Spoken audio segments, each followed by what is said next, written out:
बिस्मिल्लाहिर्रहमानिर्रहीम। व्यूवर्स, आप देख रहे हैं न्यूज़ टू यू। उम्मीद है आप खैरियत से होंगे। Views with news to you में आज हम गुफ्तगू करेंगे ये जो आज सुप्रीम कोर्ट ने review of judgement and order act को कालअदम करार दिया है, और वो भी कौमी असम्बली की तहलील के दूसरे दिन। ये बड़ी एक वारदात किस्म की वारदात है। तो इस पे ऊपर अब जो हुकूमती हल्के हैं, जो किरदार है, अभी तक तो शहबाज शरीफ वज़ीर आज़म हैं, वो बड़े बरहम हैं। और स्पीकर कौमी असम्बली राजा परवेज़ अशरफ ने भी आज मुख्तलिफ जो लीडर्स हैं, पार्लिमानी लीडर्स, उनके साथ ये मशावरत की है, क्योंकि ये तौहीन पार्लियामेंट में भी आता है, क्योंकि तौहीन पार्लियामेंट का कानून पास हो चुका है। और उसमें ये वाज़ेह तौर पर लिखा हुआ है कि अगर कोई भी शख्स, इदारा, ठीक है, ऑफिसर, ओहदेदार पार्लियामेंट की तौहीन करेगा या उसके ज़ुमरे में तौहीन के ज़ुमरे में आएगा, तो उसके ख़िलाफ़ पार्लियामेंट कार्रवाई कर सकती है ख़ुसूसी कमेटी बनाकर। तो सेनेट तो मौजूद है, ख़ुसूसी कमेटी बनाई जा सकती है। इसके ऊपर भी गौर व फौज का सिलसिला जारी है। देखना ये है कि अब पार्लियामेंट टकराव की तरफ जाएगी या इस फैसले को मान लेगी, क्योंकि इसकी टाइमिंग बड़ी अहम है। हमारी साबिक़ वज़ीर कानून, साबिक़ वज़ीर मुमलकत बराए कानून शहादत अवाम से बात हुई, तो उन्होंने कहा कि आप इसकी टाइमिंग को देखिए। वो इस इंतज़ार में बैठे थे कि ये हो, असम्बली तहलील हो और उसके बाद ये वो फ़ैसला करें।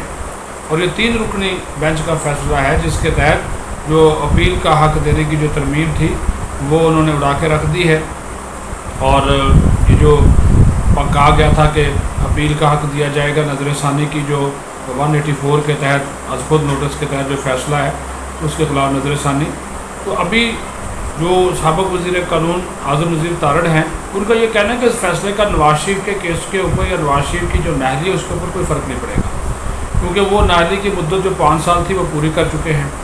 तो लिहाजा, और जो supreme court practice and procedure act है वो तो कानून बन चुका है, वो नाफज हो चुका है। तो लिहाजा उसमें अपील के हवाले से वाज़ेह चीज़ें जो हैं वो मौजूद हैं। वैसे भी नवाज शरीफ की जो नाअहली है वो ख़त्म हो चुकी है। अभी जो 3 रुकनी बेंच है, जिसमें ये चीफ जस्टिस खुद शामिल थे, जस्टिस मुनीब और जस्टिस एजाजुल हसन, इन तीनों जजेस के हवाले से हम कोई इस तरह कोई बात इस वजह से नहीं करेंगे कि बहुत से फिर सवालात उठना शुरू हो जाते हैं। तो उन्होंने तफसीली फ़ैसले में अदालत ने ये करार दिया है कि ये एक्ट आईन पाकिस्तान से वाज़ेह तौर पर मुतसादम है, और पार्लियामेंट ऐसी कोई कानून साजी नहीं कर सकती जिसका, और या ना इख्तियार भी नहीं रखती जो आइन से मुतसादम हो। और ये जो 51 सफ़हात पर मुश्तमिल तफसीली फ़ैसला जारी किया गया, जिसके साथ जस्टिस मुनीर अख्तर का एक 29 सफ़हात पर मुश्तमिल इजाफी नोट भी शामिल है, और जिसमें कहा गया है कि review of judgements and orders act 2023 गैर आइनी है। पार्लियामेंट ऐसे कानून साजी का इख्तियार ही नहीं रखती, और सुप्रीम कोर्ट ने इसको इसी वजह से फिर कालअदम करार दिया और कहा कि हम चूँकि आइन का तहफ़्फ़ुज़, दिफा का हलफ उठा रखा है। लेकिन अभी जहाँ पे बातें की जा रही, उन्होंने कहा कि इस फैसले के तहत इरफान सदीकी ने इसको वारदात करार दिया। और फिर जिस तरह मैंने आपको कहा कि इस फैसले के तहत बहुत सी बातें ये भी की जा रही हैं कि ये जानबदारी दिखाई गई है, इसका फ़ायदा तहरीक इंसाफ को पहुँचाने की कोशिश की गई है। और ये जो एक बेंच है ये वाज़ेह तौर पर खुलकर सामने आ गया है। और अब ये भी कहा जा रहा है कि 14 मई के फैसले के ऊपर अमल दरामद ना होने के हवाले से सुप्रीम कोर्ट जो जल्द केस सुनेगी, और उसमें शहबाज शरीफ के ख़िलाफ़ कोई बड़ा फ़ैसला आ सकता है। हालांकि शहबाज शरीफ अब सिर्फ नाम के वज़ीर आज़म हैं, जब तक वो निगरान वज़ीर आज़म नहीं आता उस वक्त तक वो केयर टेकर के तौर पर समझे, इस वक्त अबूरी वज़ीर आज़म के तौर पर काम कर रहे हैं। और ये भी कहा गया कि अगर इस कानून के तहत अपील का हक़ दे दिया गया तो मुकदमाबाजी का एक नया सैलाब मढ़ाएगा, एक्ट को इस तरह बढ़ाएगा जैसे आइन में तरमीम मकसूद हो। इसलिए उन्होंने कहा कि ये आइन में तरमीम के बगैर आप नहीं कर सकते, सादा कानून के तहत ये नहीं कर सकते। तो अभी जब मैं आपसे गुफ्तगू कर रहा हूँ, हुकूमती हल्के खुद वज़ीर आज़म जो है वो मशावरत कर रहे थे आदमी के साथ, आप इसके ऊपर क्या करना है कि आया ये जो फ़ैसला है इसके ख़िलाफ़ भी अपील में जाना या नहीं जाना, इसके ऊपर भी गौर व फौज हो रहा है। अटार्नी जनरल अभी मौजूद हैं, उनके साथ भी मशावरत की गई है। तो उनको भी कहा गया कि वे सारे फ़ैसले को देखें और उसके बाद जो है वो इसके ऊपर अमल दरामद के हवाले से बताया जाए। और हुकूमत जो है वो जो कि आज सेनेट के जो चेयरमैन हैं सादिक सजरानी, उन्होंने मुलाकात की है इसहाक डार से और एहसन इकबाल से, और उनके साथ भी यही डिस्कशन हुई है, क्योंकि सेनेट तो मौजूद है। तो इस हवाले से उन्होंने डिस्कस किया है कि पार्लियामेंट की जो कानून साजी का इख्तियार بھی سپریم کورٹ نے استعمال کرنا ہے اور اس قسم کے فیصلے دینے ہیں تو پھر تو پارلیمنٹ کو تالے لگا دینے چاہیے.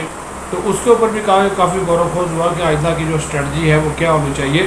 لیکن جو حکومتی اتحادی ہیں وہ کافی اس کے اوپر جزبوز ہیں. برہم ہمیں دکھائی دی ہے پارلیمنٹ میں، ہم نے دیکھا کہ وہ اس معاملے کے اوپر کافی جو ہے وہ نظر آ رہے تھے، ناراض نظر آ رہے تھے. ان کا کہنا تھا کہ جان بوجھ کر یہ ویٹ کیا گیا، انتظار کیا گیا اور چھٹیوں کے باوجود یہ فیصلہ جاری کیا گیا.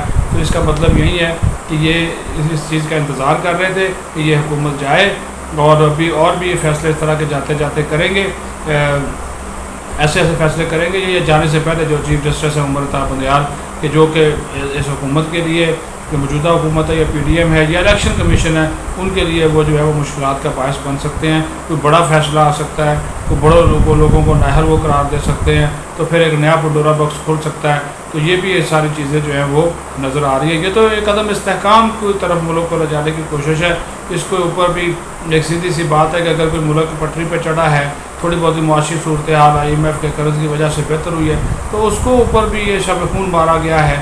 تو یہ جو سیاسی حلقے ہیں، پارلیمانی حلقے ہیں، اس کے اوپر کافی جو ہے وہ برہم دکھائی دیتے ہیں. اس کی ٹائمنگ، جس طرح میں نے شروع میں بات کی کہ اس کی ٹائمنگ کو بڑی اہمیت دی جا رہی ہے. اس کو آپ نظر انداز نہیں کر سکتے، اس کو آپ ایسے نہیں پھینک سکتے کہ سپریم کورٹ نے صرف ایک فیصلہ جاری کر دیا. نہیں، بالکل نہیں. اور پھر آپ جس طرح میں نے کہا کہ یہ جو 3 محترم ججز ہیں، ان کا جو فیصلہ آیا ہے، اس کے فیصلے کے حوالے سے اس کے جو اغراض و مقاصد ہے اور پھر ان کا جو بیک گراؤنڈ ہے، جو ان کی آڈیو، پھر ان کے اوپر جو ریفرنسز کے حوالے سے ساری چیزیں جو ہے وہ آپ کے سامنے ہیں.